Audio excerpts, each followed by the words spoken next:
زندگی بھر اشرفیوں کے لیے شاعری کی ہے. یہ شاعری میں نے اپنی شفاعت کے لیے کی ہے.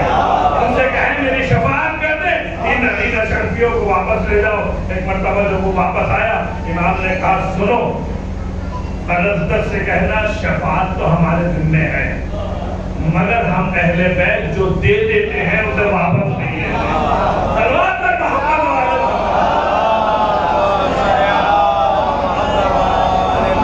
شفاعت بھی ملے گی, یہ شرفیاں بھی رکھو, اس لیے کہ ہم جو دے دیا کرتے ہیں واپس نہیں دیا کرتے.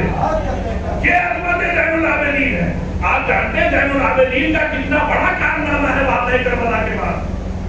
اور واقعہ کربلا میں امام زین العابدین جو سب سے اہم کام آپ انجام دے رہے تھے, ان میں سے ایک یہ تھا کہ آپ غلاموں کو خریدتے تھے, کنیزوں کو خریدتے تھے, اور انہیں خریدنے کے بعد علوم قرآنی کی تعلیم دینے کے بعد مبلغ بنا کے آزاد کر دیتے تھے. یہ دین ہم تک اور آپ تک ایسے نہیں پھیلا ہے اہل بیت کا, اس لیے کہ بنو امیہ نے تو اسے مٹانے کی نہ جانے کتنی کوششیں کر ڈالی تھی. مگر ہاں ایک بیوی تھی, میں نے کل ایک جملہ کہا تھا, جو چلتے ہوئے خیمے سے امامت کو اٹھا لائی, اور اس نے آگے بتایا تھا تمہارا مشن ناکام ہو گیا, تم جسے مٹانا چاہتے ہو وہ تو زینب کے کاندھے پر ہے, اسے زینب اٹھا کے گیا. یہ سید سجاد کے کارنامے, یہ کارنامہ عظیم انجام دیا سید سجاد نے, کہ نہ جانے کتنے مبلغ کائنات میں پھیلا دیے. اور ابھی جانے گرامی سید سجاد کی کتنی بڑی خدمات ہے. ذرا واقعہ کربلا میں آپ دیکھیں تو صحیح, کربلا کا واقعہ جو آج ہر گھر پہنچا ہوا ہے, ہر گھر پہنچا ہوا ہے, وہ دو ذات مقدس کا کمال ہے, ایک سید سجاد اور ایک زینب کبریٰ. یہ سجاد کے خطبے اور زینب کے خطبوں کا کمال ہے کہ آج ہر گھر حسینیت پھیلی ہوئی ہے. اب اگر آپ حضرات کے اذہان عالیہ میری جانب متوجہ ہیں اور آپ ابھی اور کچھ دیر سننا چاہتے ہیں فضائل اہل بیت, تو ایک سلوات ایسی پڑھ دیں کہ جس سے مجھے اندازہ ہو جائے گا.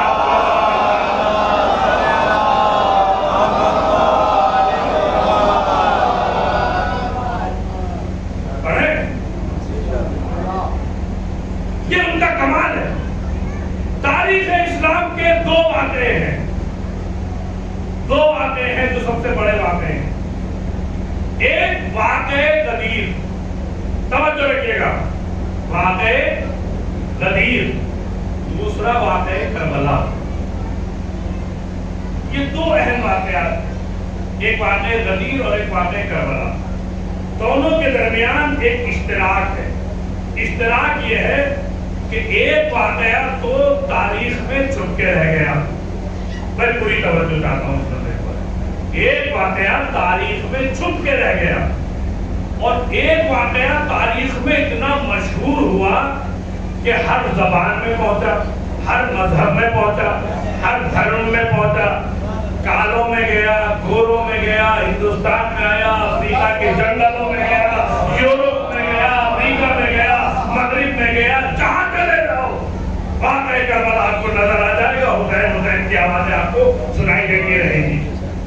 ایک واقعہ اتنا پھیلا, اتنا عام ہوا کہ ہر گھر, شہر شہر, فرید آباد جیسی جگہ میں بھی آج پہنچ گیا, پرچادہ بچھا ہوا.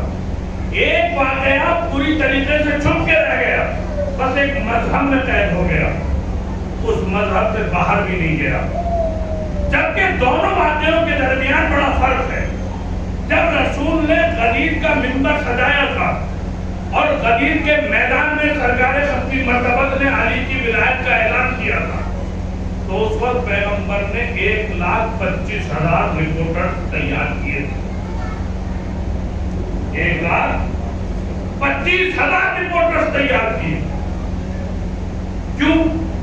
اس لیے کہ واقعہ اتنا اہم تھا کہ جب گفتگو ہوئی تو اللہ نے بھی اپنا لہجہ بدل لیا.